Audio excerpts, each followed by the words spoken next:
Hello hello hello बच्चों, आज हम लोग रिवाइज करने वाले हैं आईसीआई के स्टडी मैट के हिसाब से चैप्टर नंबर कौन सा बेटा 2।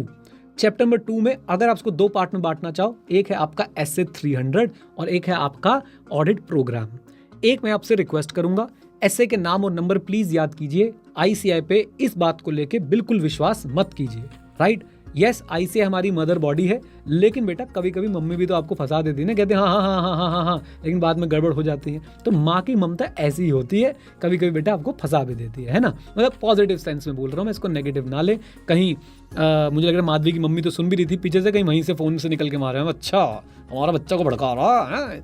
Anyways, my humble point is कि बेटा एसए के नाम और नंबर याद रखोगे, फायदे में रहोगे। आ जाओ प्लीज, इधर देखो। तो सबसे पहले बच्चों, हमारा एसए 300 में ऑब्जेक्टिव क्या होता है, मैं बिल्कुल एकदम ऐसी रिवीजन कराना चाहता हूं। मैं खुद दो बार बोल दूंगा, आप भी मेरे साथ साथ बोल दीजिएगा, और जब इसको देख रहे होंगे यूट्यूब पे बैठ के तो भी एक दो बार बोल के रीड कर लेंगे हमारे इस वन पेजर से, तो भी काम चल जाएगा। इस तरह से एफर्ट करेंगे। हाँ जी, ऑब्जेक्टिव क्या है बच्चों, हमारा एसए 300 में ऑब्जेक्टिव ये है कि ऑडिट कंडक्ट हो जाए इन efficient and effective manner. Okay, basics में दूसरा पार्ट क्या है, आप सबको ये बातें पता है क्या, की एंगेजमेंट टीम मेंबर्स को इन्वॉल्व करना चाहिए प्लानिंग के अंदर। हाँ बिल्कुल करना चाहिए। एडवांटेज, उनका एक्सपीरियंस और इनसाइट आएगा, और साथ साथ में ऑडिट की इफेक्टिवनेस और एफिशिएंसी बढ़ जाएगी। मैं फिर बोल देता हूँ, एंगेजमेंट टीम मेंबर्स को इन्वॉल्व करना चाहिए, उनसे एक्सपीरियंस और इनसाइट आएगा, इफेक्टिवनेस और एफिशिएंसी जो है वो बढ़ जाएगी। क्या बोलती पब्लिक, कम ऑन, बहुत बढ़िया। आ जाओ अगला टॉपिक, बहुत इंपॉर्टेंट, कल आपने क्वेश्चन बैंक में देख भी लिया था, इसके ऊपर क्वेश्चंस भी आते हैं। क्या हमें एलिमेंट को डिस्कस करना चाहिए, प्लानिंग के कुछ एलिमेंट डिस्कस कर लेने चाहिए मैनेजमेंट के साथ? बिल्कुल कर लेने चाहिए, बिना बताए उनके ऑफिस में धरना नहीं दे देना चाहिए, अदरवाइज बच्चों को अप्रोच सही नहीं रहेगी, उनका बिजनेस डिसरप्ट हो जाएगा। हमें कुछ ना कुछ एलिमेंट्स अगर हम डिस्कस करना चाहते हैं कर सकते हैं, कीवर्ड, ताकि हम लोग conduct and management of audit को फैसिलिटेट कर पाए, राइट। इसमें दो बातें याद रखिएगा। बात नंबर एक कि भाई हम शेयर कर सकते हैं, लेकिन ओवर शेयर नहीं करना, मतलब हमारे ऑडिट की इफेक्टिवनेस जो है वो कॉम्प्रोमाइज नहीं होनी चाहिए। ऑडिट की effectiveness should not be compromise. और बात नंबर 3 बच्चों, एक तो हो गई कि यस वी शुड शेयर, इससे फैसिलिटेट हो जाता है ऑडिट का कंडक्ट, है ना, मैनेजमेंट ऑफ ऑडिट। दूसरी बात हो गई कि हमने कॉम्प्रोमाइज नहीं करना इफेक्टिवनेस को। तीसरी बात बच्चों ये कि भाई ऑडिटर की ही रिस्पॉन्सिबिलिटी रहेगी ऑडिट स्ट्रैटेजी और ऑडिट प्लान। आईसीआई आपको कैसे डराएगा, आईसीआई बच्चों आपको इंग्लिश से डराएगा, और वो बोलेगा कि overall audit strategy and audit plan is prerogative of management. बच्चा कह रहा है पैरोगेटिव क्या होता है ये समझा दो मुझे, आंसर तो मैं दे दूंगा। पैरोगेटिव मतलब बेटा रिस्पॉन्सिबिलिटी, ऐसा समझ लो आप। तो बताइए, आईसीआई क्वेश्चन पूछ रहा है करेक्ट इनकरेक्ट में कि overall audit strategy and audit plan is the prerogative of management. क्या बोलती पब्लिक? वेरी गुड दृष्टि, राधिका, हर्षित, आशीष, बहुत ही बढ़िया। सर हम भी उनकी भाषा में लिख के आएंगे, is prerogative of audit, come on, yes और नो। और उसमें बच्चों यही वाले बातें आएंगी कि हम शेयरिंग कर सकते हैं, हम कॉम्प्रोमाइज नहीं करने देंगे। और पैरोगेटिव तो बेटा ये किसका रहने वाला है, कम ऑन टेल मी, जल्दी बोलिए, ऑडिटर का रहने वाला है। और अगर मेरे पास एक बात मैं आपको और बता दूं, मेरे पास कई बच्चे ना वर्ड लिख के भेजते हैं, इसका मतलब बता दो। भाई डिक्शनरी नाम की चीज होती है, बहुत ही ब्यूटीफुल, फिजिकल भी मिलती है, ऑनलाइन भी देख सकते हो, ट्राई करो, बहुत अच्छा लगेगा। बाबा रामदेव कहते हैं करने से होता है। आ जाओ देन, इसके बाद बच्चों हमारे पास एक और टॉपिक आता है जो बार बार लगातार आपके एग्जाम में आ चुका है, benefits of planning. I hope आपको मेरी वो टोन याद है, जैसे ही मैं बेनिफिट्स ऑफ प्लानिंग बोलता हूं अटेंशन, तो अप्रोप्रिएट अटेंशन कहां पे बेटा, इंपॉर्टेंट एरियाज पे। Identify and resolve potential problem, काश ये शादी से पहले पता चल जाता बेटा कि प्लानिंग से आइडेंटिफाई और क्या कर सकते हो आप लोग, रिजॉल्व कर सकते हो पोटेंशियल प्रॉब्लम्स को। तीसरा वाला जनरल, तीसरा वाला कमांड टेल में जल्दी बोलो, जनरल क्या है, organise and manage the audit. फिर सिलेक्शन कर लिया तो उनका डीएसआर, कम ऑन, सिलेक्शन कर लिया तो उनका डीएसआर। अब सब आ ही गए हैं तो कोऑर्डिनेशन भी कर लो यार, राइट। तो कोऑर्डिनेशन किसका, work done by auditor of component SA 600, other auditor and auditor expert SA 620। मेरे साथ बच्चों अगर आप मेरा साथ दोगे ना, एसए के नाम नंबर मैं आपको ऐसे याद करा दूंगा, दुनिया तड़पती नाम नंबर याद नहीं हो रहे, मैं आपको सारे नाम नंबर याद करा सकता हूं, बोल के, कनेक्ट कर करके। डन, जल्दी बोल दो, आ जाओ जी। देन उसके बाद अब बच्चों हमारा मेन एसए शुरू होता है। मेन एसए में सबसे पहले हमें पढ़नी है क्या, preliminary engagement activity, PEA, preliminary engagement activity. तो प्रिलिमिनरी एंगेजमेंट एक्टिविटी बच्चों कितनी होती है, 3, 220, 220, 210। देख रहे हो, सारे ऐसे नंबर याद कराता हुआ चल रहा हूं। सबसे पहले वो प्रोसीजर्स आप लोग जो हैं वो लगाएं जो 220 में लिखे थे रिगार्डिंग कॉन्टिन्यूएंस। अब क्योंकि आप बड़े बच्चे हो गए हो, कनेक्ट करा देता हूं। इनिशियल ऑडिट एंगेजमेंट में हम लोग 220 के कौन से प्रोसेस लगाते हैं? रिगार्डिंग। वर्ड बोल दो बच्चों, वर्ड बोल दो, आज दिल खुश कर देना। Regarding regarding regarding regarding regarding. आओ चैट में देखता हूं कौन क्या बोल रहा है। रिगार्डिंग। हाँ, ये बात, ऐसे मेरा कॉन्फिडेंस बढ़ता है जब आप लोग ऐसे ऐसे वर्ड लिखते हैं। रिगार्डिंग एक्सेप्टेंस बच्चों, रिगार्डिंग एक्सेप्टेंस, बहुत ही बढ़िया। चलिए वापस आ जाते हैं और देखते हैं। तो 220 आपके प्रोसीजर रिगार्डिंग कॉन्टिनेंस, 220 आपके आप इंश्योर करोगे कि you are complying with the ethical requirement including independence. Help क्या क्या मिलने वाली है? जब आप कॉन्टिनेंस वाले प्रोसीजर लगाओगे तो आपको मैनेजमेंट की इंटीग्रिटी चेक हो जाएगी और इससे आपको ये पता चल जाएगा कि मैनेजमेंट की इंटीग्रिटी में कोई प्रॉब्लम तो नहीं है। जब आप एथिकल रिक्वायरमेंट वाले प्रिंसिपल लगाओगे तो आपको ये पता चल जाएगा कि आपके पास नेसेसरी इंडिपेंडेंस और एबिलिटी है टू परफॉर्म द एंगेजमेंट। और जब 210 वाले प्रोसीजर लगाओगे, 210 में क्या होता है? Terms of engagement. तो आपको पता चल जाएगा कि भाई कोई मिसअंडरस्टैंडिंग तो नहीं है regarding the terms of audit engagement. मैं फिर से बोलूंगा ये वाला पूरा टॉपिक। प्रिलिमिनरी एंगेजमेंट एक्टिविटी बच्चों आपके कोर्स का पार्ट है। बाई चांस आप अगर इसे यूट्यूब पे देख रहे हैं और आपके सर ने आपको नहीं पढ़ाया है, क्योंकि बहुत सारे सर इनको छुड़वा देते हैं, तो मैं आपको बता दूं कि ये आपके कोर्स का पार्ट है। ये ICAI के स्टडी मटेरियल के साथ हम इन लाइन चल रहे हैं। प्रिलिमिनरी एंगेजमेंट एक्टिविटी बच्चों 220, 220, 210। पहले 220 में क्या करेंगे? Procedures regarding acceptance. क्या हेल्प मिलेगी? मैनेजमेंट की इंटीग्रिटी में कोई दिक्कत होगी तो हमें पता चल जाएगी। फिर 220 क्या करेंगे? हमें procedure regarding the compliance with ethical requirement and independence. क्या हेल्प मिलेगी? अगर हमारी इंडिपेंडेंस और हमारी कैपेबिलिटी में कोई इशू होगा हमें वो पता चल जाएगा। 210 में क्या हम प्रोसीजर लगाएंगे? Understanding the terms of engagement. क्या हेल्प मिलेगी? अगर कोई मिसअंडरस्टैंडिंग होगी तो वो दूर हो जाएगी या हमें पता चल जाएगी, राइट। ऑल्दो ये सारी बातें मैंने आपको पढ़ा भी दी है, बट फिर भी मैंने बताया कि प्रिलिमिनरी एंगेजमेंट आपको किस चीज में हेल्प करती है। It helps in identifying and evaluating events and circumstances. ऐसे इवेंट्स और सर्कमस्टांसेस को इवैल्यूएट करने में हेल्प मिलती है जो एडवर्सली इंपैक्ट कर सकते हैं हमारी ability to plan and perform the audit. ये इन्हीं तीनों लाइन का बच्चों क्रक्स समरी यहाँ पे लिखा हुआ है। आइए इसके बाद बच्चों हमारे पास प्रिलिमिनरी एक्टिविटी हो गई। अब प्रिलिमिनरी एंगेजमेंट एक्टिविटी के बाद हमारे पास आती है प्लानिंग एक्टिविटीज। और प्लानिंग एक्टिविटीज में बच्चों हमारे पास क्या चल रहा होता है? Overall audit strategy, audit plan, इनमें चेंज, इनकी documentation. Overall audit strategy, audit plan, इनके अंदर चेंज और इनकी डॉक्यूमेंटेशन। आ जाइए, सबसे पहले बच्चों मैं आपसे चर्चा करूंगा किसके ऊपर? ओवरऑल ऑडिट स्ट्रैटेजी के ऊपर। कम ऑन, किसके ऊपर? ओवरऑल ऑडिट स्ट्रैटेजी के ऊपर। अब स्ट्रैटेजी के बारे में वेरी गुड, मैं चाहता ही ऐसे हूं बच्चों, जैसे आप स्ट्रैटेजी सुनो ना, 2-3 चीजें तो घुमा दो दिमाग में। Scope, timing, direction. Broad forms the basis of audit plan. क्या बोलती public? Scope, timing, direction, broad forms the basis of the audit plan. Okay, और जैसे ही स्ट्रैटेजी सुनो बच्चों, वैसे ही इस बात के लिए भी तैयार रहो कि भाई 2 क्वेश्चन आते हैं। पहला क्वेश्चन क्या होता है? Establishing the overall audit strategy. Come on, establishing the overall audit strategy में आपको क्या क्या फैक्टर्स ध्यान रखने हैं? सही सही बोलना, दिल ना तोड़ना। आ जाओ, लिख दो बिल्कुल चैट में बेटा।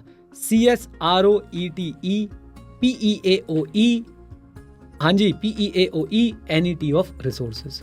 CSROETE PEAOE NET of resources. अब बच्चों एक बात बताओ, आंधियों की आदत है जहां बिजलियां गिराने की, हमारी भी जिद है वहां ऑडिट में बच्चों को पास कराने की।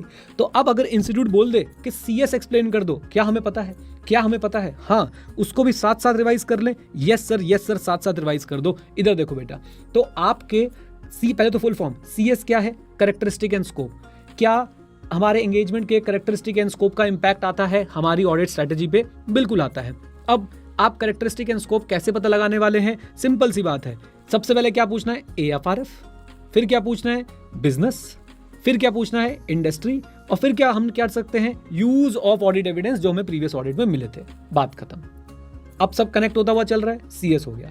RO क्या था? Reporting objective. Auditor must ascertain the reporting objective so that he can plan the timing and the communication, right. अब आपसे बोलेंगे एग्जांपल्स दो। एग्जांपल्स दो उन चीजों के जिनका इंपैक्ट आ सकता है किसके ऊपर? टाइमिंग ऑफ ऑडिट के ऊपर। कम ऑन, यस और नो? हमने बोला बिल्कुल दे सकते हैं सर। सबसे पहले उनसे ही पूछ लो तुम्हारी टाइमिंग क्या रहने वाली है रिपोर्टिंग की। फिर उसके बाद मीटिंग रख लो टाइमिंग और स्कोप डिस्कस करने के लिए। याद करते चलना, उनसे पूछ लो, मीटिंग रख लो, अपना टाइम एंड टाइप बता दो, अपनी रिपोर्टिंग की टाइम एंड टाइप बता दो। कम ऑन गाइस, मुझे तो सारे याद हो गए तुम्हारे साथ साथ। फिर जैसे जैसे ऑडिट प्रोग्रेस करते रहेगा अपडेट देते रहो, और आखिरी में जाके हम इंटरनल मीटिंग्स और रिव्यूज कब रखने वाले हैं उसकी टाइमिंग भी जो है आप डिस्कस कर सकते हो। खत्म। CSROETE, व्हाट इज ETE बच्चों, व्हाट इज ETE? साथ बने रहना, engagement team effort, right, engagement team effort. पहला क्वेश्चन, क्या एंगेजमेंट टीम एफर्ट ऑडिटर की स्ट्रेटेजी पे इंपैक्ट डाल सकते हैं? बिल्कुल। क्या एरियाज जहां पे एंगेजमेंट टीम एफर्ट ज्यादा लगते हैं वो ऑडिटर की स्ट्रेटेजी पे इंपैक्ट डाल सकते हैं? बिल्कुल, राइट। अब आपसे क्वेश्चन क्या पूछेंगे, वो फैक्टर बताओ जो ऑडिटर को ध्यान में रखने चाहिए while directing the engagement team effort. वो फैक्टर्स बताओ जो ऑडिटर को ध्यान में रखने चाहिए while directing the engagement team effort. तो हम बोलेंगे अरे नेकी और पूछ। सबसे पहले बेटा क्या, वॉल्यूम।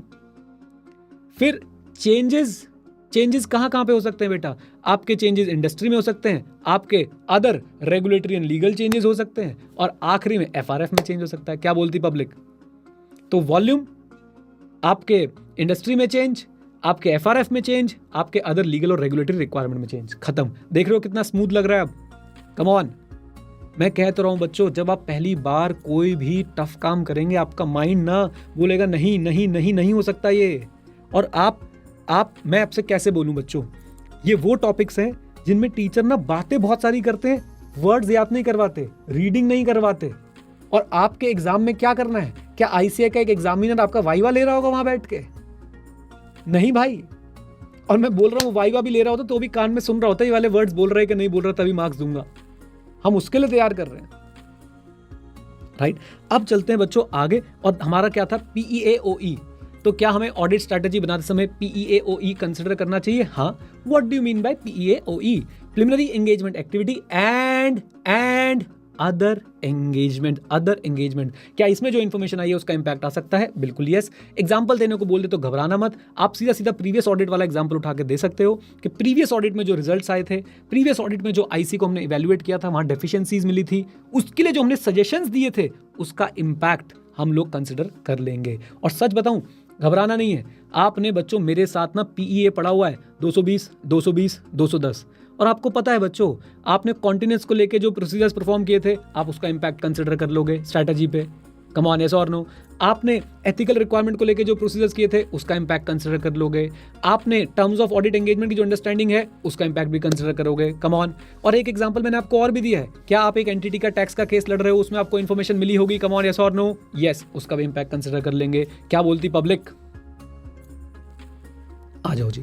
देन इसके बाद बच्चों हमारे पास कुछ बच ही नहीं गया, NET ऑफ रिसोर्सेज। तो NET ऑफ रिसोर्सेज एक सिग्निफिकेंट फैक्टर होता है जो ओवरऑल ऑडिट स्ट्रैटेजी पे इंपैक्ट डाल देता है। ओके, डाल देता तो डाल देता है भाई। अब मेरी बात को जरा ध्यान से सुनिएगा, यहाँ पे आपको अगर कुछ लॉस ऑफ वर्ड हो भी जाए, हमें NET ऑफ रिसोर्सेज से PhD कर रखी है। नेचर कैसे, एक्सटेंड कितने, टाइमिंग कब, management, DSR, briefing, debriefing, review. थोड़ा फास्ट तो नहीं बोल गया?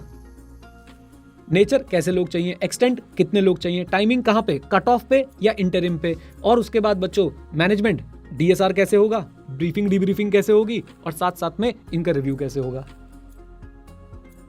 मजा आ रहा है भाई, मुझे तो मजा आ रहा है। अब तुम लोग बता दो क्या से चल रहा है, कॉन्फिडेंस बन रहा है कि नहीं बन रहा है?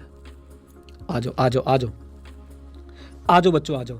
अब वापस चलते हैं अपने मेन चार्ट पे। क्या हमने यहां तक का कार्यक्रम निपटा लिया? जल्दी बोल दो हाँ के ना। हमारे पास बच्चों ये वाला पूरा का पूरा CSROETE, PAOE और हमारा NET ऑफ रिसोर्सेज हो गया। अगला फेवरेट क्वेश्चन ऑडिट स्ट्रैटेजी में कौन सा बनता है? अगला फेवरेट क्वेश्चन बनता है कि ऑडिट स्ट्रैटेजी कैसे जो है वो हेल्पफुल रहती है ऑडिटर के लिए। इसी में तो लिखना था, NETM ऑफ रिसोर्सेज में हेल्प करती है बेटा वो। Nature, timing, extend and management. और क्या हमें इनकी अंदर की भी डिटेल पता है कि हमें एक्सपीरियंस लोग चाहिए या थोड़े कम एक्सपीरियंस भी चल जाएंगे? एक्सटेंड, कितने लोग चाहिए? ऑब्वियसली जहां पे रोमम ज्यादा है वहां पे ज्यादा लोग चाहिए। जहां पे मटेरियल ट्रांजैक्शन हो रही है, फॉर एग्जांपल आपकी एक इन्वेंट्री डिपो है जहां पे सिग्निफिकेंट अमाउंट ऑफ इन्वेंट्री होती है, वहां पे ज्यादा लोग चाहिए। टाइमिंग तो मेरा बच्चा, प्यारा बच्चा भूल ही नहीं सकता है, की कट ऑफ डेट पे या इंटरिम पीरियड में। कम ऑन बाय गॉड, अगर आप ऐसे मेरे साथ और 9 चैप्टर पढ़ गए, आप ऑडिट में पास हो रहे हो बढ़िया नंबर से। सच में जिस तरह का आपका रिस्पॉन्स चैट में आ रहा है ना, मैं बोलना चाहता हूं आग लगा देंगे, आग लगा देंगे, आग लगा देंगे बिल्कुल। ठीक है, आप सीए बन रहे हैं। आ जाओ बच्चों, आ जाओ प्लीज। और भगवान करे एक सलाविया भी आ रही है यहाँ, सलाविया याद दिला देते बच्चे मिनट से पहले चैट में कि सलाविया आनी चाहिए यहाँ। मैं कह रहा हूं बच्चों, मैं कमी नहीं छोड़ूंगा, और तुम लाओ तो सही, तुम्हें ये कहने का मौका नहीं दूंगा मास्टर से बात नहीं करता, पक्का दूंगा, पक्का, प्रॉमिस। डन? आ जाओ आगे चलते हैं बच्चों। अब जरा देखते हैं NETM ऑफ रिसोर्सेज हमने डिस्कस कर लिया। अब बात करते हैं बच्चों ऑडिट प्लान की। सबसे पहले जैसे ही ऑडिट प्लान सुनो, ऑडिट प्लान ज्यादा डिटेल्ड होता है। ऑडिट प्लान ऑडिट स्ट्रेटेजी के बेसिस पे बनता है, याद रखेंगे। कम ऑन, यस और नो। ऑडिट प्लान में होता क्या है? NET of RAP, NET of FAP, O AP, याद है ना? Come on, NET of RAP, NET of FAP, O AP. फिर ICAI हमें सोचता है कि हम बच्चे हैं, अरे हमने बचपन में पढ़ लिया था, अब बच्चे नहीं रहे हमने बचपन में क्या पढ़ लिया था? रैप पहले होते हैं और रैप के रिस्पॉन्स में हम लोग फैप करते हैं। कम ऑन, यस और नो, यस और नो। और आपको तो इनके ऐसे नंबर भी मैंने थोड़े थोड़े डालने शुरू कर दिए आपके मन में। रैप का ऐसे नंबर कौन सा होता है? 315। फैप का ऐसे नंबर कौन सा होता है? 330। FAP is nothing but response to the assessed risk. Confidence देखते जाओ बच्चों, आप साथ बने रहो, अपना कॉन्फिडेंस देखते जाना क्या सुपर डुपर हाई चल रहा है। और प्लीज बैठ के सोचा करो, जो बेसिक्स पे हम लोग टाइम लगाते हैं वो कितना वर्थ इट होता है ना? आ जाओ जी, आ जाओ जी, आ जाओ। तो ऑडिट प्लान सबसे पहले डिटेल्ड होता है किसके कंपैरिजन में? ओवरऑल ऑडिट स्ट्रेटजी के कंपैरिजन में। इसमें NET ऑफ ऑडिट प्रोसीजर होते हैं जो एंगेजमेंट टीम ने परफॉर्म करने होते हैं। NET of RAP, NET of FAP, O AP. O AP क्या है बेटा? अदर प्लान्ड ऑडिट प्रोसीजर जो ऑडिटर ने या एंगेजमेंट टीम ने परफॉर्म करने हैं। Done done. फिर ये दो लाइनें, क्या आपको पता है कि भाई हम लोग क्या करते हैं? पहले रिस्क असेसमेंट प्रोसीजर परफॉर्म करते हैं और फिर उनके रिस्पॉन्स में हम लोग अपने फर्दर ऑडिट प्रोसीजर जो है वो डिजाइन और परफॉर्म करते हैं। आ जाओ। देन अगली बात, क्या बच्चों change in overall audit strategy और ऑडिट प्लान हो सकता है? मुझे बताइए हाँ के ना। कम ऑन, यस और नो। आंसर इज यस, बिल्कुल हो सकता है। ड्यूरिंग द कोर्स हम चेंज कर सकते हैं because of unexpected event, change in condition और ऑडिट एविडेंस ऑब्टेन्ड। 3 कारणों से, इवेंट, एविडेंस, इवेंट, कंडीशन और एविडेंस। इवेंट, कंडीशन और एविडेंस। एक बार रिपीट कर दो, इवेंट, कंडीशन और एविडेंस। सर एग्जांपल भी देने पड़ सकते हैं कि हाँ ICAI एग्जांपल मांगेगा, बिल्कुल। पहला एग्जांपल रिवाइज रोमम, क्या ड्यूरिंग द ऑडिट आपका रिस्क रिवाइज हो सकता है? हाँ। दूसरा एग्जांपल इंफॉर्मेशन, जो अब है और जो पहले थी वो बहुत अलग है। कम ऑन, यस और नो, है ना? और तीसरा एग्जांपल क्या था? सब्सटैंटिव प्रोसीजर के रिजल्ट्स आपके टेस्ट ऑफ कंट्रोल के रिजल्ट से कॉन्ट्राडिक्ट कर रहे हैं। 3 एग्जांपल बच्चों, 3 एग्जांपल। रिवाइज रोमम, दूसरा इंफॉर्मेशन डिफर कर रही है जो अब है और जो ऑडिट प्लानिंग के टाइम पे थी, और सब्सटैंटिव प्रोसीजर के रिजल्ट कॉन्ट्राडिक्ट कर रहे हैं किससे? जो ऑडिट एविडेंस आपने टेस्ट ऑफ कंट्रोल के थ्रू जो क्या किए थे, ऑब्टेन किए थे। डन। आ जाओ जी, आ जाओ।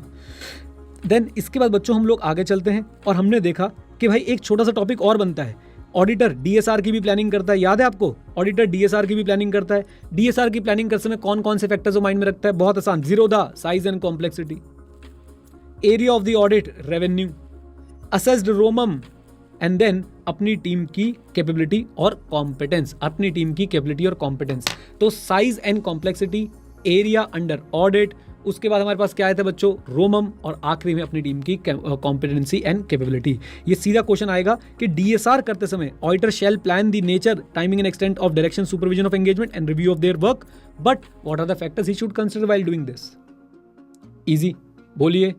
चलो जी, अब उसके बाद बच्चों ये तो फेवरेट क्वेश्चन है, OAS और AP के बीच में रिलेशनशिप। आई होप सबको पता है। OAS ओवरऑल अप्रोच बताती है। ऑडिट प्लान में हम लोग क्या बताते हैं? हम लोग जो ऑडिट स्ट्रेटेजी में मैटर आइडेंटिफाइड होते हैं उनको एड्रेस करते हैं। इसमें स्कोप, टाइमिंग एंड डायरेक्शन होता है। एक बात ध्यान से, इसमें स्कोप, टाइमिंग एंड डायरेक्शन होता है। ऑडिट प्लान में NET ऑफ ऑडिट प्रोसीजर होता है। ऊपर नीचे लिखा हुआ है, लेकिन आपको पता है ना इसके साथ में क्या लिख देंगे? ये ब्रॉड होती है, वो डिटेल्ड होता है। कम ऑन, फिर से बच्चों, overall approach and this addresses the matter identified in the strategy. Scope, timing, direction, NET of audit procedures. Come on, ये ब्रॉड है, वो डिटेल्ड है।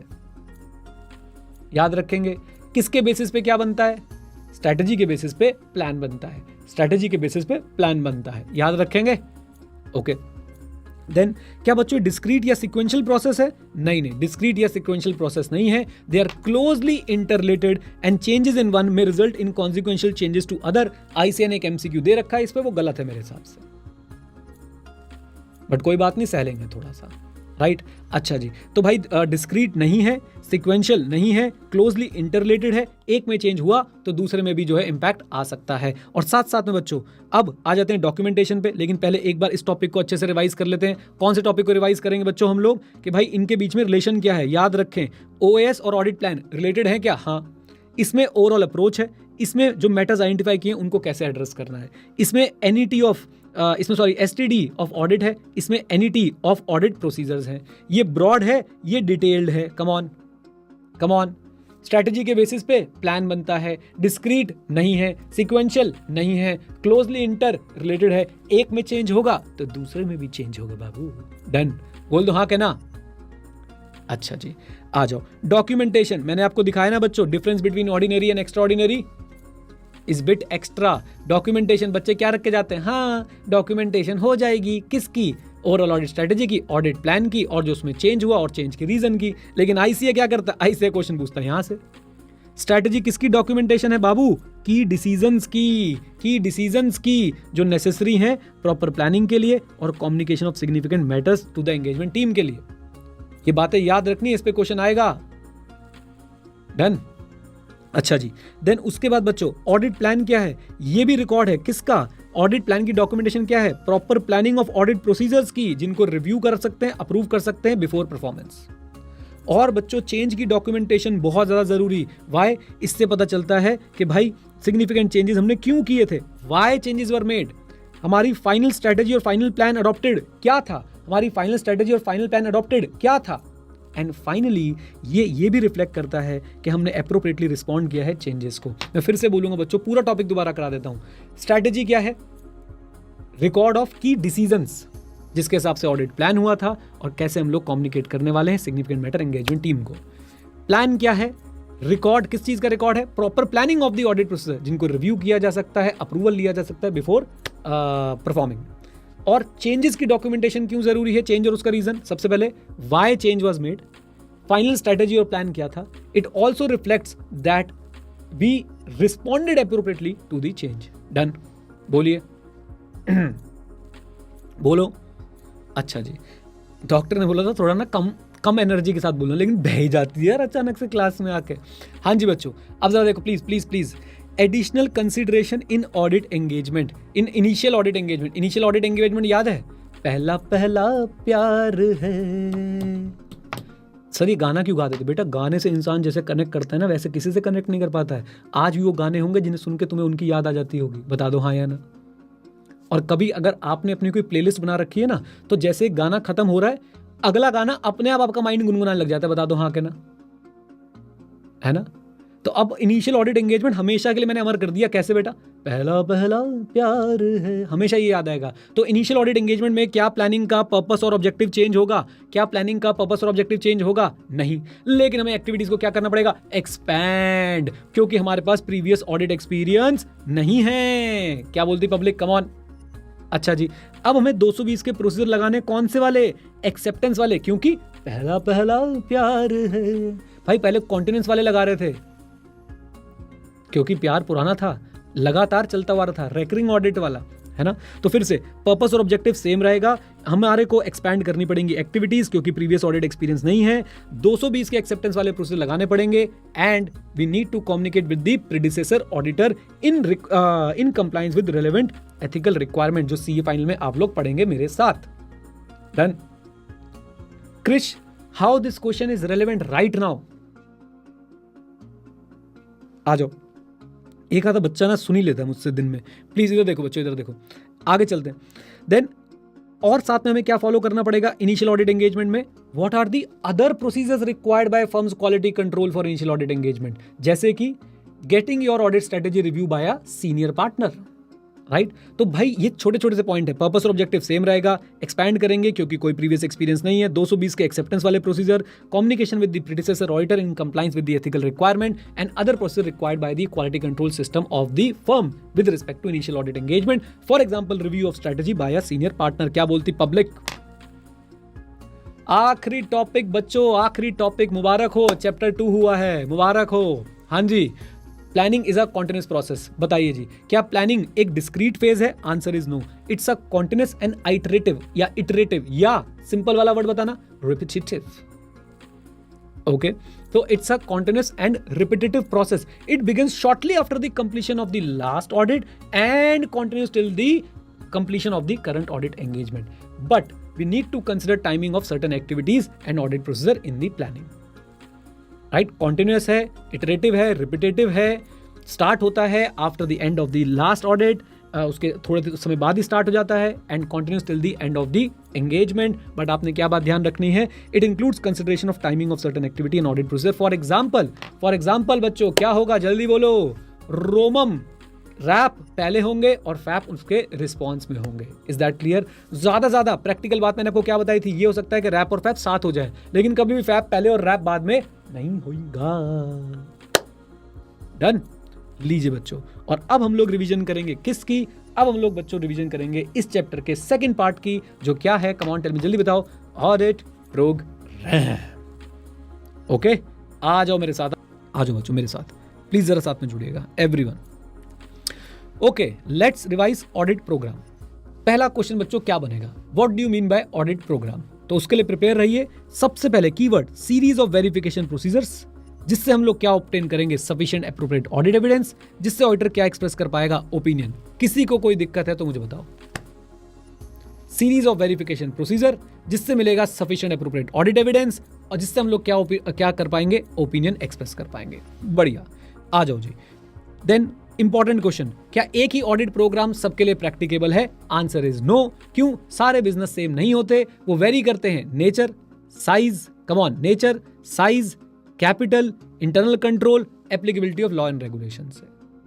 आई होप यहां तक सब कुछ ठीक है। हाँ जी, वो मैटर करते हैं नेचर, साइज, कैपिटल, डिफर करते हैं nature, size, capital, internal control और applicability of law and regulation के हिसाब से। एंड इन फैक्टर्स की वजह से हमारा स्कोप ऑफ सर्विस अलग हो सकता है, हम एक ऑडिट प्रोग्राम सबके लिए डेवलप नहीं कर सकते हैं। क्या ये टॉपिक भी बच्चों मान लूं कि आपका 90% कॉन्फिडेंस है इन दोनों टॉपिक के ऊपर जो भी हमने रिवाइज करे? कम ऑन, पक्का?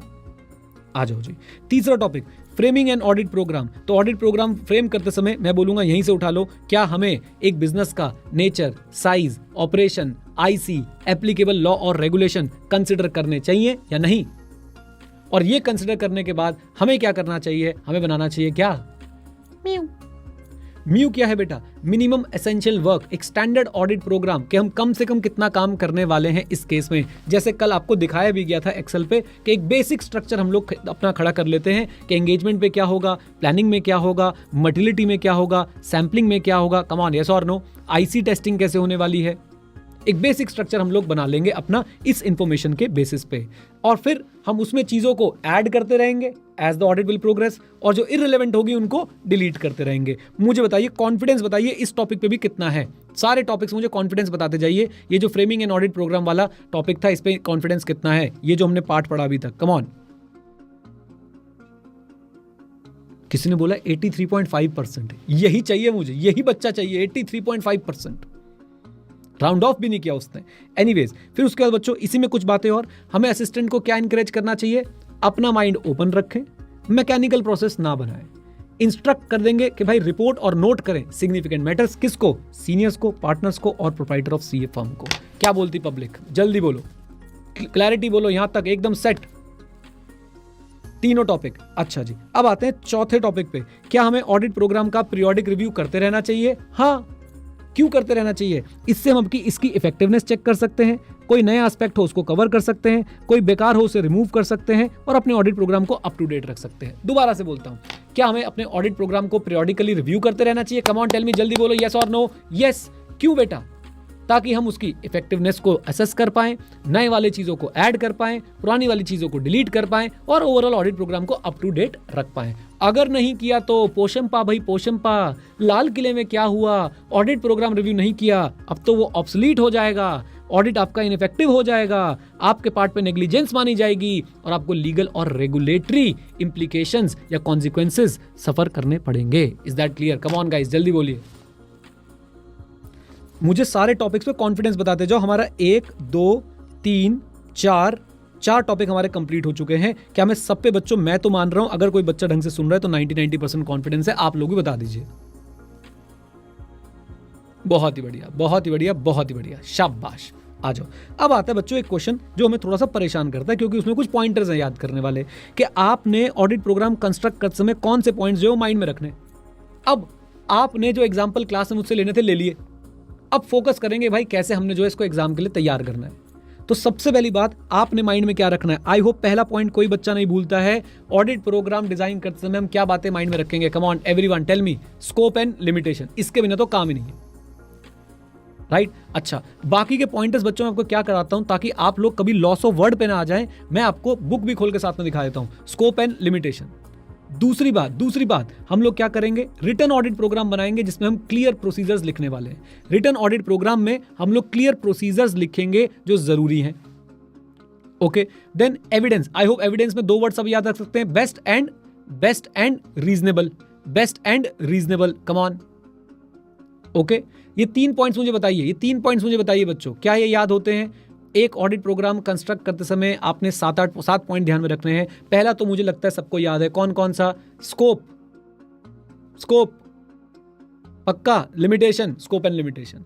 दूसरा पॉइंट बच्चों हमारे पास क्या आया था? Return procedures, right. तीसरा पॉइंट हमारे पास क्या आया था? तीसरा पॉइंट हमारे पास बहुत आसान था बच्चों, एविडेंस। और एविडेंस के साथ 2 कीवर्ड भी याद कराएं आपको, एविडेंस कैसा हो, रीजनेबली एविडेंस हम देखेंगे कौन सा मिल सकता है, और बेस्ट पॉसिबल एविडेंस के लिए जाएंगे। और बेस्ट एविडेंस बच्चों ऑडिटर की प्रोफेशनल जजमेंट पे डिपेंड करता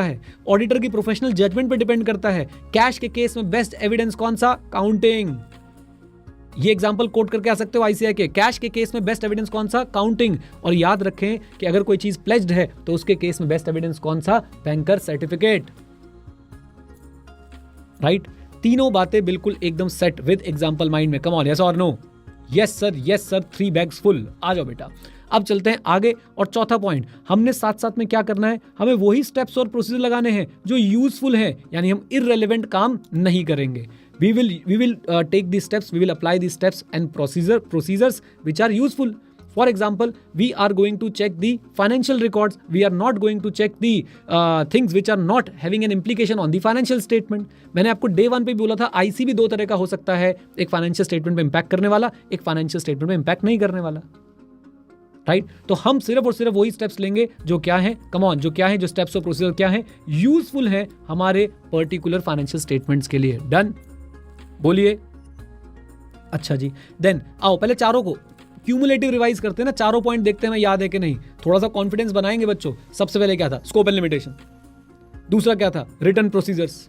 तीसरा क्या था? एविडेंस, रीजनेबल एंड बेस्ट, हाँ या ना? चौथा हमारे पास क्या आ गया था? कि भाई साहब हमारे जो प्रोसीजर्स और स्टेप्स होंगे दे शुड बी रेलेवेंट।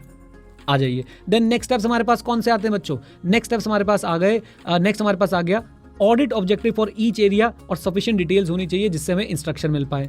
हमें अपने ऑडिट प्रोग्राम में ऑडिट ऑब्जेक्टिव लिखना है हर एरिया का, और सफिशिएंट डिटेल्स लिखनी है जिससे इंस्ट्रक्शन प्रॉपर मिल पाए। छठा point, consider all possibilities of error. और 7वां पॉइंट, जो प्रोसीजर्स हैं रिलेटेड आइटम्स पे लगने हैं, जैसे कि सेल्स है, डेटर है, बैंक रिकॉर्ड्स हैं, जो भी हमारे रिलेटेड आइटम पे प्रोसीजर लगने हैं उनको हमें आपस में क्या कर लेना है? कोऑर्डिनेट कर लेना है। Is that clear? Come on, last के तीनों पॉइंट्स एक बार दोबारा से बच्चों, लास्ट के तीनों पॉइंट नीचे से शुरू करेंगे। Coordinate procedures on related items, consider possibility of all errors, errors याद रख सकते हो, याद आ जाएगा अपने आप। उधर रिलेटेड आइटम याद रख सकते हो, तो हमने कोऑर्डिनेट करना रिलेटेड आइटम के प्रोसीजर को। एक पॉइंट बच गया बच्चों, कौन सा वाला? जल्दी बोलो, एक पॉइंट बच गया, कौन सा वाला? हमारा एरर वाला पॉइंट हो गया, हमारा रिलेटेड आइटम वाला पॉइंट हो गया, एक पॉइंट बच गया अभी भी। Audit objective must be clearly mention of each area, right, ताकि इंस्ट्रक्शन मिल पाए हमें बढ़िया तरीके से। डन, बोल दीजिए जल्दी से बोलो, राइट। तो ऑडिट ऑब्जेक्टिव मेंशन हो, सफिशिएंट डिटेल्स हो, जो सेट ऑफ इंस्ट्रक्शन दे पाए। आज रिवाइज कर लेते हैं इसको। क्या ये 7 पॉइंट बच्चों हम लोग याद कर सकते हो? याद रखिए, ये आपके लिए रिवीजन वीडियो इसलिए बना रहा हूं कि आपको दोबारा क्लास ना देखनी पड़े। हाँ जी, तो आप मुझे बताइए, आपसे क्वेश्चन क्या पूछेंगे? बताओ जी, कंस्ट्रक्टिंग एंड ऑडिट प्रोग्राम में कौन कौन से फैक्टर्स ध्यान रखने पड़ेंगे? 7 पॉइंटर्स मुझे जल्दी से बोल के बताओ। रिवीजन वीडियो में भी डिटेल में कवर करा दे, इतने में तो फास्ट ट्रैक बैच भेज दिए जाते हैं, इतना पढ़ा के, सच बता रहा हूं आप लोगों को मैं। हाँ जी, इसके बाद बच्चों आओ सबसे पहले शुरू करते हैं स्कोप एंड लिमिटेशन। छूटते ही स्कोप एंड लिमिटेशन के बाद क्या है? Return audit procedures. फिर क्या आया? एविडेंस। नीचे से शुरू कर दो, याद नहीं यार तो रिलेटेड आइटम्स, कोऑर्डिनेट करने प्रोसीजर को। Error, consider all the possibility. Audit objective clearly mention होने चाहिए, हर एरिया के डिटेल इंस्ट्रक्शन होनी चाहिए। कम ऑन, यस और नो? सिर्फ एक पॉइंट बच गया, स्टेप्स एंड प्रोसीजर्स रेलेवेंट वाले, दैट्स इट, खत्म। ओके, ऐसे ही आपने रिवीजन करनी है बच्चों, वीडियो देख देख के। क्लास में समझ लिया बहुत है, उसके बाद आप लोग वीडियो से रिवीजन कर सकते हैं। आ जाइए, इस पे कितना परसेंट लिख दूं कॉन्फिडेंस, जल्दी बोल दो, जल्दी बोल दो बेटा, इस पे कितना परसेंट लिख दूं confidence. Come on everyone, tell me in the chat box. बहुत बढ़िया, बहुत ही बढ़िया, बहुत ही बढ़िया। चलो आ जाओ बेटा, आ जाओ प्लीज। नेक्स्ट टॉपिक जबरदस्ती का। ऑडिट प्रोग्राम का काम क्या होता है? एविडेंस ऑब्टेन करवाना। हमें एविडेंस कौन सा चाहिए? बेस्ट वाला। बेस्ट एविडेंस प्रोफेशनल जजमेंट पे डिपेंड करता है, कैश के लिए काउंटिंग, प्लेज के लिए बैंकर सर्टिफिकेट। इस टॉपिक पे कॉन्फिडेंस लाने की भी जरूरत नहीं है, हमने पहले वाले के साथ ही कवर कर लिया था। अगला, ये हमने पढ़ा ही नहीं। क्यों भाई? आईसीए कुछ भी बोलेगा, हम ऐसे थोड़ा ना कुछ भी पढ़ लेंगे। ये हम पढ़ेंगे किसके साथ? कम ऑन टेल मी, जल्दी बोलिए। ऑडिट एविडेंस के साथ। आ जाओ जी। देन आपका favourite question, advantage disadvantage. Disadvantage ज्यादा आसान है, 4 ही पॉइंट है, पढ़ लेते हैं। ऑडिट प्रोग्राम की डिसएडवांटेज पहली क्या है? मैकेनिकल वर्क हो जाता है। Sometimes people use audit programme and make their work mechanical, they do work without understanding it. For example, they will check the financial transaction, but they will never consider the implication of the financial transaction. Is that clear? दूसरा disadvantage क्या आता है? Rigidity and lack of adaptability. Business में हो गया बदलाव, IC में हो गया बदलाव, और तुम्हारा ऑडिट प्रोग्राम नहीं चेंज हो रहा भाई, ऐसे कैसे? राइट। फिर तीसरी बात क्या आती है? शेल्टर। किसके लिए शेल्टर? काम चोरों के लिए, इनएफिशिएंट लोगों के लिए शेल्टर बन जाता है, क्योंकि वो क्या बोलते हैं? लिखा नहीं तो दिखा नहीं। और जो मेहनत करने वाले होते हैं, एंटरप्राइजिंग असिस्टेंट्स, जो लोग इनिशिएटिव ले रहे होते हैं, उनका इनिशिएटिव किल हो जाता है। Come on. So hard and fast audit programme can kill the initiative of the enterprising assistant. Is that clear? Come on come on come on, जल्दी बोलिए।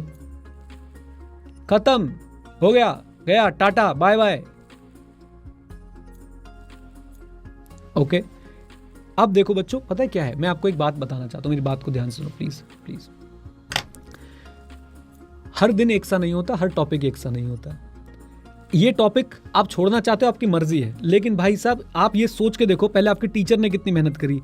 आपके स्टडी मैट के सारे टॉपिक्स को बिल्कुल एकदम भाई साहब मैं प्यार से कंडेंस करके यहां पे लेके आया, और फिर आपको पढ़ाया मैंने, एग्जाम्पल्स दिए मैंने, और फिर मुझे पता था कि अभी आपका कॉन्फिडेंस नहीं बन रहा है, शक्लें बता रही थी तुम्हारी। फिर मैंने बच्चों आपको उसको रिवाइज करवाने में भी पूरी शिद्दत से आपके साथ एक एक वर्ड को रिवाइज कराया गया। कम ऑन, है ना? अच्छा जी, अब बच्चों हमें क्या करना है, आइए आपको दिखाते हैं कि अब इस चैप्टर में और क्या बचा है। पहले बताओ, ऑडिट प्रोग्राम की रिवीजन वीडियो क्लियर है सबको? कम ऑन, शाबाश। अब हमारे पास और क्या चीज है जो हमें कवर करनी है। एक टॉपिक आईसीए ने और दिया है बच्चों इस चैप्टर में। मतलब कभी कभी मुझे ऐसा लगता है टॉपिक कैसे चूज हो रहे हैं चैप्टर के लिए। अक्कड़ बक्कड़ बम्बे बो, ये वाला टॉपिक यहां रख दो। एक्चुअली में ये हुआ है भाई, मैं आपको दिखाता हूं कौन सा टॉपिक है वो, अगर आप लोग देखना चाहते हैं तो ये देखिए, लास्ट में आपको एक टॉपिक मिलेगा मेरी बुक में भी और आईसीए की बुक में भी, क्वालिटी कंट्रोल। मैं स्क्रीन शेयर कर देता हूं। Quality control for audit work delegation and supervision of audit work. Quality control for audit work delegation and supervision of audit work.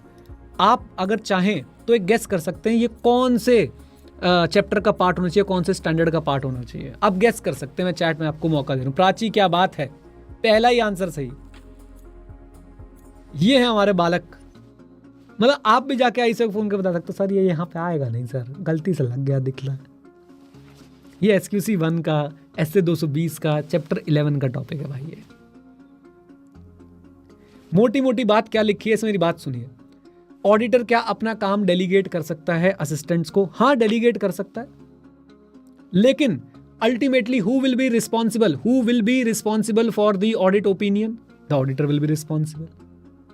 Auditor क्या एक्सपर्ट्स का काम यूज कर सकता है ऑडिट में? ऑडिटर क्या एक्सपर्ट्स का काम यूज कर सकता है ऑडिट में? मेरी बात को सुनिए बच्चों, जब आप ऑडिट करने जाते हैं आपको डिफरेंट तरह के लोगों से मिलना पड़ सकता है, जैसे कि ब्रांच का ऑडिटर, जैसे कि अभी कल अनमोल सर भी आपको बता रहे थे कि भाई टैक्सेशन का मैटर है तो आप किसी टैक्स एक्सपर्ट की भी हेल्प ले सकते हो। कम ऑन, यस और नो, याद आ रही है आपको बातें? तो ऑडिटर क्या इनका काम भी यूज कर सकता है? हाँ, लेकिन आंख बंद करके नहीं। हम लोग उनकी कॉम्पिटेंस, कैपेबिलिटी, ऑब्जेक्टिविटी, उनके काम की अंडरस्टैंडिंग, उनकी अजम्पशन, सारी चीजें चेक करते हैं। ये आपको डिफरेंट स्टैंडर्ड्स में बताया गया है। जैसे एसए 620 है, वो बताता है कि भाई अगर आप ऑडिटर एक्सपर्ट का काम यूज करने जा रहे हो तो आपको क्या क्या चीजें कंसिडर करनी है। एसए 600 वो बताता है कि अगर आप किसी अदर ऑडिटर का काम यूज करने जा रहे हो, यानी कि ब्रांच का ऑडिटर है, आप उसका काम यूज करने जा रहे हो तो आपको क्या चीजें ध्यान में रखनी है। कम ऑन, बात समझ रहे हैं आप? मेरी बात को समझ रहे हैं? पॉइंट यहाँ पे ये बताया जा रहा है कि भाई ऑडिटर अपना काम डेलीगेट कर सकता है, हाँ, ऑडिटर दूसरों का काम यूज कर सकता है, हाँ, लेकिन क्या ऑडिटर किसी भी हाल में अपनी रिस्पॉन्सिबिलिटी शिफ्ट कर सकता है? कम ऑन टेल मी, जल्दी बोलो। नहीं। इस टॉपिक का यहाँ पे कोई लेना देना नहीं था, बस ये यहाँ पे डाल दिया आईसीआई ने, मैंने भी उनके पैटर्न पे चलते हुए डाल दिया यहाँ पे। लेकिन हम बच्चों इस टॉपिक पे समझदारी तो हमारे पास आई गई है, हम चर्चा करेंगे चैप्टर नंबर 11 में। एक बार आपके लिए मैं यहाँ पे इसको रीड कर देता हूँ, अच्छे से कवर करा देता हूँ, जरा ध्यान से देखिए। पहले भूमिका देखो कैसे बनाई है। Audit is a complex task involving number of people at different level. क्या ये बात समझ आती है?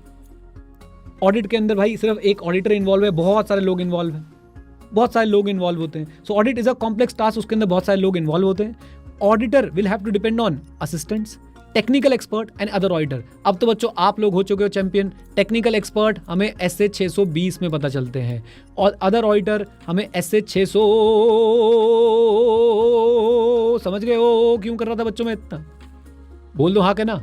तो अदर ऑडिटर हमें बच्चों एसए 600 में मिलते हैं। तो क्या कह रहे हैं, कॉम्प्लेक्स टास्क है, बहुत सारे लोग इन्वॉल्व होते हैं, ऑडिटर को इनके ऊपर डिपेंड करना पड़ता है। और असिस्टेंट के केस में ऑडिटर उन्हें डीएसआर कर सकता है, असिस्टेंट के केस में ऑडिटर उन्हें डीएसआर कर सकता है। अदर ऑडिटर एक्सपर्ट के केस में ऑडिटर को उनके काम को लेके पहले एश्योरेंस ऑब्टेन करनी पड़ती है कि इनका काम एडिक्वेट है कि नहीं। और बच्चों ये काम एडिक्वेट है नहीं, ये हम सीखेंगे कैसे निकालते हैं अगर आईसीए बोलेगा पढ़ने को तो, राइट। तो ऐसे 620 और ऐसे 600 में आपको सिखाया जाता है कि कैसे आप ये एश्योर करो कि इनका काम एडिक्वेट है या नहीं। Is that clear?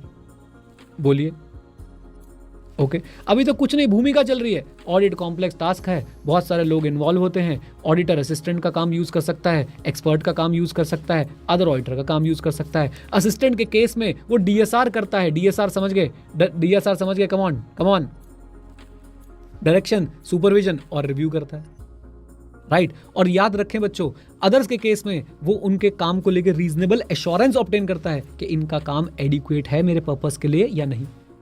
और वो कैसे करता है बच्चों, अभी वो नहीं सिखा रहे हैं आपको, बस इनका काम मेरे पर्पस के लिए एडिक्वेट है या नहीं, वो ये डिटरमाइन करता है। Is that clear? जल्दी बोलिए।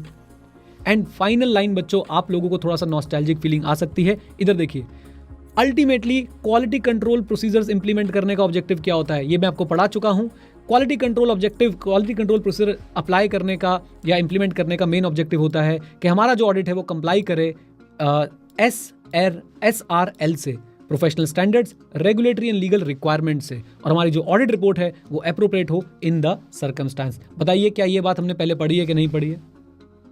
मेरे हिसाब से तो बिल्कुल पढ़ी है भाई, कि हमारे पूरे क्वालिटी कंट्रोल का पर्पस ही क्या है कि हमारा जो काम है वो प्रोफेशनल स्टैंडर्ड के हिसाब से हो, रेगुलेटरी और लीगल रिक्वायरमेंट्स को फुलफिल करता हो, और साथ साथ में हमारी जो रिपोर्ट हो वो अप्रोप्रिएट हो इन द सर्कमस्टांस। अप्रोप्रिएट हो मतलब अगर भाई साहब मटेरियल स्टेटमेंट है तो वैसी रिपोर्ट जानी चाहिए, अगर मटेरियल स्टेटमेंट नहीं है तो फिर हमारी प्रॉपर रिपोर्ट जानी चाहिए। डन? बोलिए। और आखिरी लाइन में क्या लिख देते हैं, कहते हैं भाई responsibility to express an opinion on the financial statement and its accountability will always be of the, come on, always be of the auditor. पूरा टॉपिक 1 मिनट में रिवाइज हो सकता है। आइए, ऑडिट एक कॉम्प्लेक्स टास्क है, बहुत सारे लोग इन्वॉल्व होते हैं। ऑडिटर एक्सपर्ट का काम यूज करता है, अपने असिस्टेंट्स का काम यूज करता है, ऑडिटर अदर ऑडिटर का काम भी यूज करता है, राइट। असिस्टेंट के काम के लिए ऑडिटर उनको डीएसआर कर देता है। आई होप डीएसआर याद है, डायरेक्शन, सुपरवाइजर, रिव्यू। एक्सपर्ट और अदर ऑडिटर के काम के लिए, एक्सपर्ट और अदर ऑडिटर के काम के लिए, ध्यान से, एक्सपर्ट और अदर ऑडिटर काम के लिए ऑडिटर रीजनेबल एश्योरेंस ऑब्टेन करता है कि भाई साहब इनका काम एडिक्वेट है मेरे पर्पस के लिए, हाँ या ना, वो ये कर लेता है। और याद रखिए, हमारे क्वालिटी कंट्रोल प्रोसीजर्स का ऑब्जेक्टिव क्या है कि हमारा जो ऑडिट हो रहा है वो as per professional standards, regulatory and legal requirements हो, और साथ साथ में हमारी जो रिपोर्ट है वो अप्रोप्रिएट हो। एंड अल्टीमेट अकाउंटेबिलिटी ऑडिट की और ऑडिट ओपिनियन की किसके ऊपर रहती है? बोलो, पब्लिक, ऑडिटर के ऊपर। क्या इस टॉपिक का कुछ प्लानिंग से लेना देना था? अक्कड़ बक्कड़ बम्बे बो, ये वाला टॉपिक यहां रख दो, इन्होंने रख दिया, हमने बढ़ा दिया, कोई टेंशन की बात नहीं। डन? डन? बच्चों सिंपल सी बात है, हार नहीं मानेंगे। हमारे सामने पहाड़ भी आके खड़ा हो जाए ना, हम बनेंगे मांझी, उसे तोड़ के, उसे चीर के उस तरफ रास्ता निकालेंगे। सिंपल सी बात है भाई। क्या कर लेगा इससे? क्या 2000 पेज का स्टडी मैट बनाएगा? मैं 200 का बनाऊंगा और सब याद कराऊंगा। तुम बनो पढ़ने वाले। जब पढ़ाने वाला हार नहीं मान रहा तो तुम कैसे हार मान सकते हो, मुझे बताओ। ये मत बोलना सर हमारे पास 6 सब्जेक्ट है, 3-4 मेरे पास भी है। और तुमसे ज़्यादा ही है, सीए फाइनल का मिला लूँ, एसीसीए का मिला लूँ तो। सुबह उठ जाता हूँ भाई साहब, सुबह बिल्कुल 6 बजे उठ जाता हूँ, 6 बजे से के बाद 7 बजे एग्जैक्ट इस ऑफिस में होता हूँ, और अब जाऊंगा मैं ऑफिस से बाहर आपको भी पढ़ाने के 1 घंटे बाद। और तुम मेहनत नहीं करोगे हैं? लानत है तुम्हारे ऊपर अगर तुम मेहनत नहीं करोगे तो, याद रखना। और भगवान के भरोसे मत बैठो। मांझी क्या कहते हैं, मांझी देखिए आपने, मांझी, क्या पता भगवान तुम्हारे भरोसे बैठा हो कि पढ़ेगा तो इसको पास करा देंगे, है ना। तो प्लीज बच्चों, प्लीज, जिंदगी में टफ चीजें आती रहेंगी, हर चीज भाई आसान नहीं होती है, कोई कोई ऑब्स्टेकल टफ भी होता है, लेकिन आपने देखा आप उसे समय दो तो वो आसान बन सकता है ना। चलिए, तो यहां आके बच्चों हमारा चैप्टर 2 जो है वो होता है समाप्त। अब मैं आपको कहां लेके चलूंगा, अब मैं आपको ले चलता हूं बच्चों चैप्टर 2 के क्वेश्चन बैंक के ऊपर। बहुत ही बढ़िया क्वेश्चन बैंक बच्चों आप लोगों के लिए हमने तैयार करवाया है, और आपका कॉन्फिडेंस उसे देख के जरूर जरूर जरूर बढ़ना चाहिए, आपको मजा आना चाहिए।